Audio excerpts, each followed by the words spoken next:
When we do samplings and people aren't familiar with all the different flavor profiles of olive oil, if they taste that and they think that it's flavored with something else because it has that peppery kick to it. It's almost like you flavored it with black pepper powders. Yeah, but it's just all natural.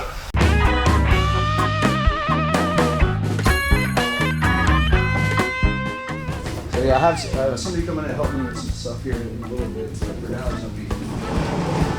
This is where our production room is. This is the magic. This is our break room. That's where the relaxing is. Alright, so yeah, this is our production room. We have these stainless totes that we store all of our oil in. This is in the process of being transferred from these to there. Oh. So they're stainless ones. We have the capacity to hold anywhere from 20 to 30,000 gallons of oil at any time. And those? Yeah. These as well as our random totes like these. And then we do our infused flavors from our extra virgin olive oil, and we'll pump it into these barrels, and then we'll infuse different flavors. Like this one's chipotle infused. So recently I took some of that cottonseed oil home to do some like pan frying and different type of frying. Where do you get? How processed is it? Is it hydrogenated or? This is the cottonseed oil right here.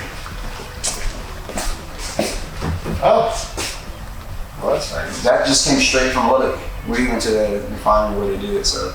Oh, so you get it unadulterated. Yeah, like Frito-Lay buys the majority of this company's cottonseed oil. Okay. So we're just the small people that roll up at the trailer and sell all these guys. And Frito-Lay sending train cars, through there. They have a rail line that goes right through it, and they're just pumping it out to Frito, filling it cottonseed up with it. Cottonseed's actually really good for you. Yeah, it's not bad at all. It's healthy.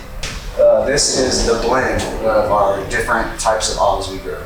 Okay. So this is a blend of the Arbequina, the Arbesana, and the Koroniki olives. So it's the oil from each of those three trees. So there's two Spanish and one Greek. So Arbequina and Arbesana are Spanish, and then the Koroniki is Greek. This one is strictly Koroniki. Koroniki is known for its peppery flavor. Like when we do samplings and people aren't familiar with all the different flavor profiles of olive oil, if they taste that and they think that it's flavored with something else because it has that peppery kick to it. It's almost like you flavored it with black pepper powders. Yeah, but it's just all natural. And so right over here, this is another blended. So this is the only one we have strictly in Koroniki. Okay. That's a blend. This is a blend, and then this last one is for cottonseed. Okay. So that is strictly for cottonseed.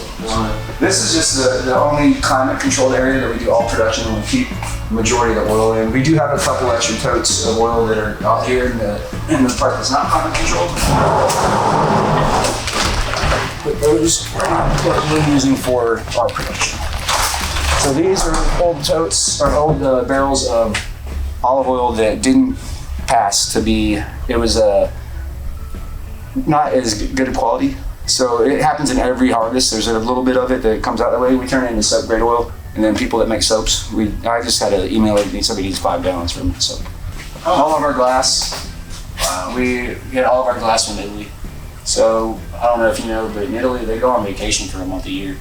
Last year we were waiting on our glass, and it was when they went on vacation. So it took us like a month and a half extra time to get our glass. Oh my! So yeah, basically that's the cost of doing business. Right. Definitely. A couple of these are totes of virgin. That's virgin olive oil. So if it was extra virgin, we would not have it. It would be at the climate.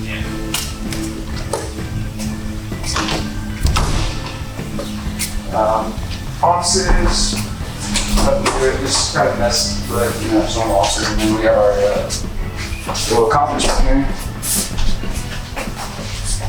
We have this little map up here, just kind of showing where we have orders coming in from.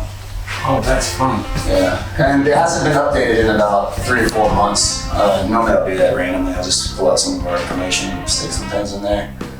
But I recently had a couple orders from out there in Quebec here, so I need to put some pins up there. Different labels that we've done for other people that we kind of, they buy our oil, but we put it in their bottles with their labels. Our bottles, but we put their labels on it. So you can see different companies that we've done. And then this is ours. We have these little guys too. Now those are just adorable. Yeah, I think these price on them. So that's our brand in there. And then we did these last Christmas for Capital Farm Credit. We did their labels with our oil in them. And they sent those out to all their customers for Christmas gifts. So the dark color is vital. Like if you ever see olive oil in a clear bottle, it's probably not very good olive oil. Right. Because they wouldn't put it in a clear bottle if it was good. The different ones, we use these guys right here for R250s. They're called Marascas.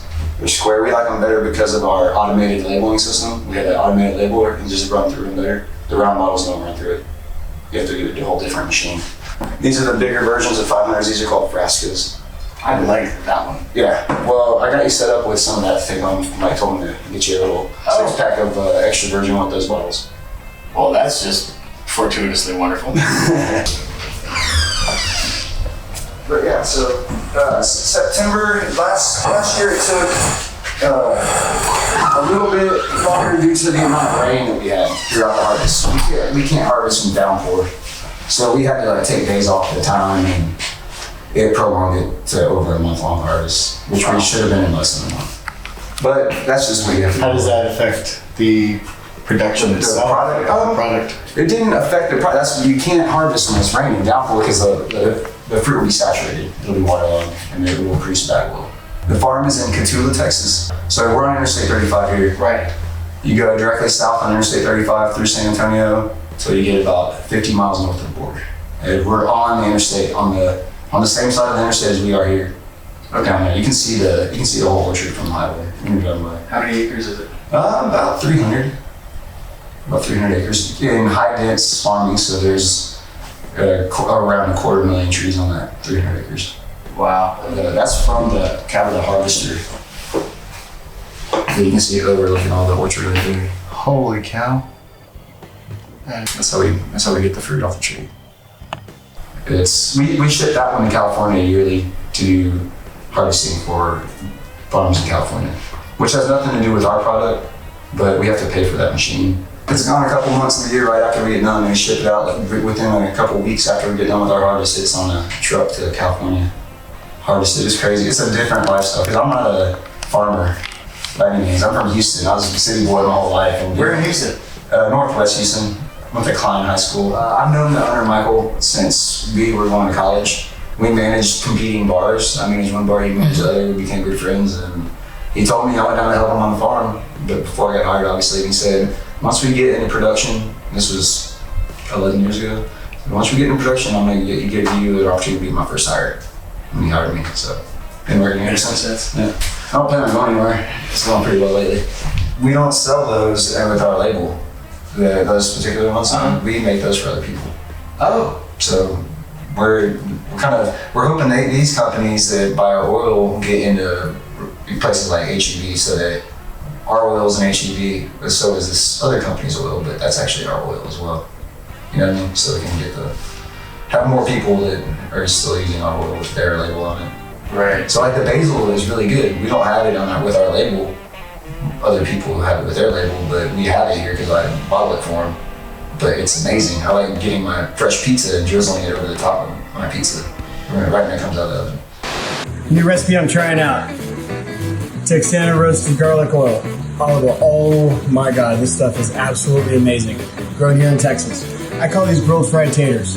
Big old reds and Yukons. You drizzle. Rub it in. That's it. Stay tuned.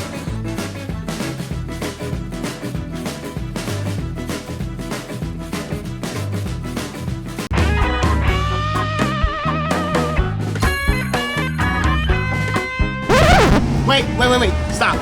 Anyway, if you like what I'm doing, subscribe to my Facebook, follow me on Instagram, throw me a pin on Pinterest if you can,